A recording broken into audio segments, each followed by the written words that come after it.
Hey guys, welcome back to Prep Humanities. Hope you all are doing absolutely fine. आज के इस video lecture में हम start करने जा रहे हैं आपके दूसरे मेजर का तीसरा यूनिट और उसका तीसरा पार्ट हम इसमें डिस्कस करेंगे। और ये पॉलिटिकल साइंस की सीरीज़ अब कंटिन्यू होगी और इसको हम जल्दी एंड करेंगे इसी मंथ में, don't worry. So first of all, thank you so much for making us cross the 200 subscribers on YouTube and हमने 30 से ऊपर मेंबर्स जो है हमारे आ चुके हैं टेलीग्राम चैनल पे भी। So thank you so much for this. और इससे पहले के वीडियो लेक्चर्स की लिंक आपको डिस्क्रिप्शन में मिल जाएगी। और नोट्स की बात अगर करें तो नोट्स आपको टेलीग्राम चैनल में मिल जाएंगे, वो उसकी लिंक आपको डिस्क्रिप्शन में मिल जाएगी। सो चलिए बिना किसी देरी के आज का वीडियो लेक्चर स्टार्ट करते हैं। सो आज के हमारे इस टॉपिक का टाइटल है role of international organisations in conflict resolution. International organisations का कॉन्फ्लिक्ट रेजोल्यूशन में क्या रोल रहता है। कॉन्फ्लिक्ट रेजोल्यूशन तो आपको मैंने बताया ही है, तो सबसे पहले हम यही देखेंगे कि इंटरनेशनल ऑर्गेनाइजेशंस किन्हें कहते हैं।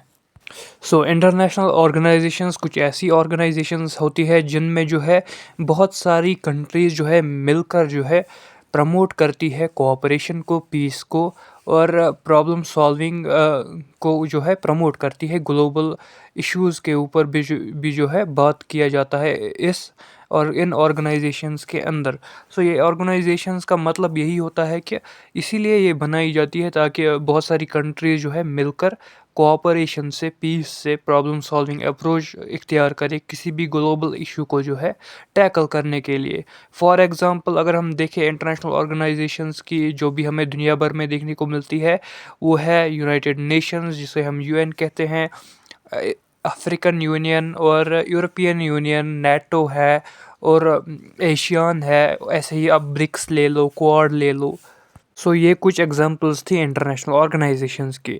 सो हमें इनकी क्यों ज़रूरत पड़ती है इन कॉन्फ्लिक्ट रेजोल्यूशंस में, यानी कि इनका ऐसा क्या रोल रहता है। तो कॉन्फ्लिक्ट रेजोल्यूशन के अंदर जब भी कॉन्फ्लिक्ट होता है ना, तो कॉन्फ्लिक्ट कभी कभार जो है क्रॉस कर जाता है नेशनल बॉर्डर्स को भी, यानी कि वो जो है कंट्रीज़ के दरमियान भी हो सकता है कॉन्फ्लिक्ट। और उसको जो है एक न्यूट्रल मल्टीलेटरल प्लेटफॉर्म पे लाना बहुत ज़्यादा ज़रूरी है ताकि उसको रिजॉल्व किया जा सके। सो इंटरनेशनल ऑर्गेनाइजेशंस का ये रोल रह सकता है कि वो लेजिटिमेसी ला सकते हैं, रिसोर्सेज प्रोवाइड कर सकते हैं और एक्सपर्टीज़ प्रोवाइड कर सकते हैं ताकि जो कॉन्फ्लिक्ट है उसे रिजॉल्व किया जाए पीसफुली और पीसफुल एफर्ट्स लगाए जाए कॉन्फ्लिक्ट के अंदर। तो जो भी कॉन्फ्लिक्ट्स होते हैं इंटरनेशनल लेवल पे, तो ये कॉन्फ्लिक्ट्स जो होते हैं ना, वो इंटरनेशनल रिलेशंस के लिए जो है बहुत ज़्यादा सर दर्द का काम करती हैं।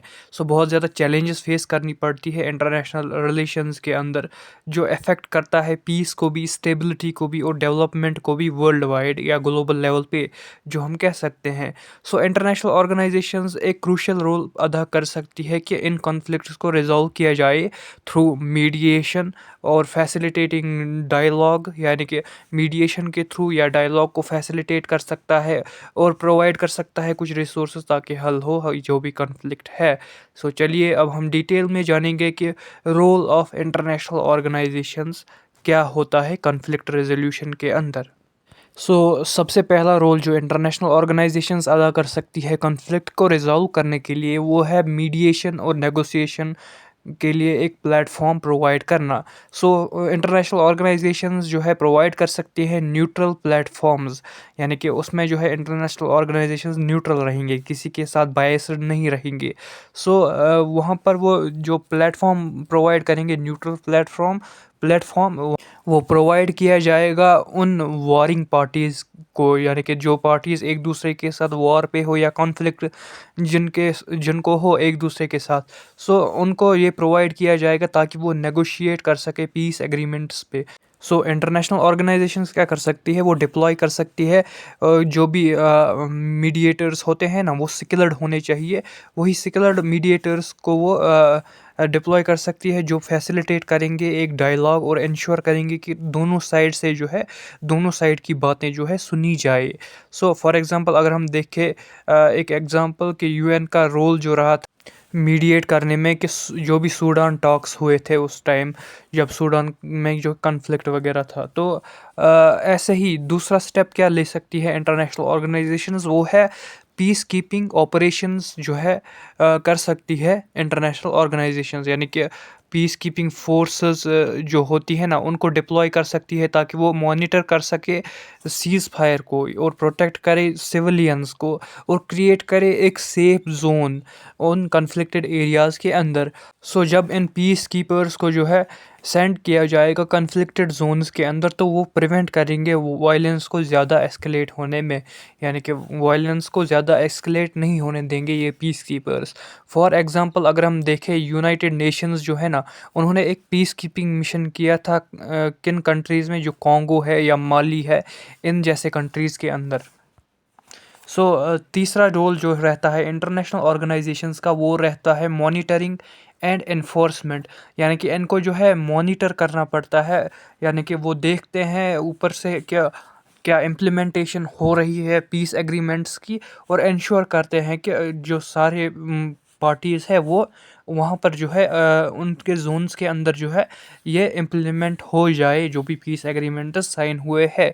बाद में अगर कोई भी कन्फ्लिक्टेड पार्टी या कोई भी कंट्री इन दोनों के अंदर, इन दोनों के दरमियान जो है कोई भी कंट्री अगर ये कहे कि वो नहीं मानती इन एग्रीमेंट्स को या वो इम्प्लीमेंट नहीं करेगी लास्ट में इन एग्रीमेंट्स को, तो उन पे फिर बाद में सैंक्शंस लगाए जाते हैं और उनको जो है और उनका जो ट्रेड वगैरह होता है उसको भी रेस्ट्रिक्ट किया जाता है, क्योंकि उन्होंने वायलेट किया होता है जो भी एग्रीमेंट साइन हुए होते हैं पीस रेजोल्यूशन के दौरान, कन्फ्लिक्ट रेजोल्यूशन के दौरान।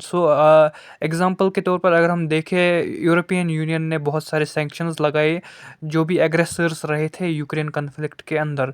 वहाँ पर रशिया पे बहुत ज़्यादा सैंक्शंस लगे थे। Now fourth thing that international organisations can do is कि वो जो है ह्यूमैनिटेरियन असिस्टेंस प्रोवाइड कर सके। ह्यूमैनिटेरियन एड या जो भी फूड, शेल्टर या मेडिकल केयर होता है, बेसिक नेसेसिटीज़ जो होती है वो प्रोवाइड करना, जो भी अफेक्टेड पॉपुलेशन होती है उन कन्फ्लिक्टेड जोन्स के अंदर, ये रोल अदा कर सकती है इंटरनेशनल ऑर्गेनाइजेशंस। वो हेल्प कर सकती है कम्युनिटीज़ को रीबिल्ड करने में और उनका इंफ्रास्ट्रक्चर जो है कन्फ्लिक्ट के बाद उस सुधारने में। फॉर एग्ज़ाम्पल अगर हम देखें, वर्ल्ड फूड प्रोग्राम जो है वो एड प्रोवाइड कर रही थी जब सीरियन क्राइसिस हो गया था, वहाँ पर सीरिया के अंदर जो पॉपुलेशन अफेक्ट हो गई थी बहुत ज़्यादा, उनको एड प्रोवाइड किया था उन्होंने। Number fifth role, important role जो अदा करती है इंटरनेशनल ऑर्गेनाइजेशंस कॉन्फ्लिक्ट रेजोल्यूशन के अंदर, वो है प्रिवेंटिव डिप्लोमेसी। एंगेज होती है international organisations early warnings systems के अंदर, यानी कि वो पहले ही वार्निंग्स प्रोवाइड करती है उन कन्फ्लिक्टेड पार्टीज़ को कि कन्फ्लिक्ट जैसी सिचुएशन जो है वो ना हो। ये ऑर्गेनाइजेशंस जो होती है ना, वो डिप्लोमेसी में भी फिर उतर जाती है और फिर उनको जो वो कुछ भी कर सकती है कॉन्फ्लिक्ट को जो है वो कम करने के लिए वो प्रेशर बनाती है इन कंट्रीज़ के ऊपर। आप जो है ऐसे भी एलॉबरेटली लिख सकते हो। एग्ज़ाम्पल के तौर पर आप ये एग्ज़ाम्पल दे सकते हैं कि जो OSCE है, यानी कि the organisation for security and cooperation in Europe, इसने जो है बहुत ज़्यादा बड़ा रोल अदा किया था जो भी ईस्टर्न यूरोप में जो कन्फ्लिक्ट्स हो रहे थे, टेंशन्स हो रहे थे, उनको जो है रिड्यूस करने में इसका बहुत ज़्यादा रोल रहा था, इस एजेंसी का, इस इंटरनेशनल ऑर्गेनाइजेशन का। सिक्स्थ रोल जो अदा कर सकती है इंटरनेशनल ऑर्गेनाइजेशंस, वो है फैसिलिटेटिंग जस्टिस एंड अकाउंटेबिलिटी। क्या कर सकती है इंटरनेशनल ऑर्गेनाइजेशंस, वो सपोर्ट कर सकती है इंटरनेशनल कोर्ट्स को, सच एज जो भी इंटरनेशनल क्रिमिनल कोड जो है ICC, वो उन कंट्रीज़ या उन कंट्री मेंबर्स को जो है अकाउंटेबल रख सकता है, जो भी जो वॉर के परपेट्रेटर्स होते हैं या जिन्होंने जुल्म किया होता है वॉर के अंदर लोगों के ऊपर, तो उनको जो है अकाउंटेबल रख सकता है कौन, ICC, इंटरनेशनल क्रिमिनल कोर्ट। जैसे कि आप देख सकते हैं जो भी इसराइल और फ़लस्तीन का वॉर है, इंटरनेशनल कोर्ट के अंदर जो है उनको जो है गुनहगार साबित किया गया, उनको फिर बाद में जवाब देना पड़ा इस बात का। फॉर एग्ज़ाम्पल अगर हम देखें, जो रवांडान जेनोसाइड हुआ था जहाँ पर दो ट्राइब्स के दरमियान जो है कन्फ्लिक्ट था, इसका ज़िक्र मैंने आपको पिछले लेक्चर्स में किया है किसी तो लेक्चर में मैंने इसके बारे में डिस्कस किया था एग्जांपल के तौर पर। सो वहाँ पर जो लीडर्स इन्वॉल्व थे उनको जो है उनको ट्रायल्स देनी पड़ी इंटरनेशनल क्रिमिनल कोर्ट के अंदर। ये एक एग्जांपल है।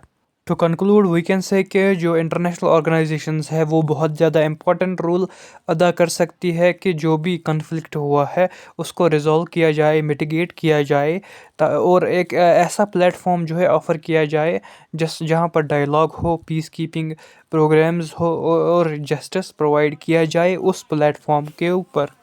So this was all about today's session. उम्मीद है आपको हमारा ये सेशन पसंद आया होगा।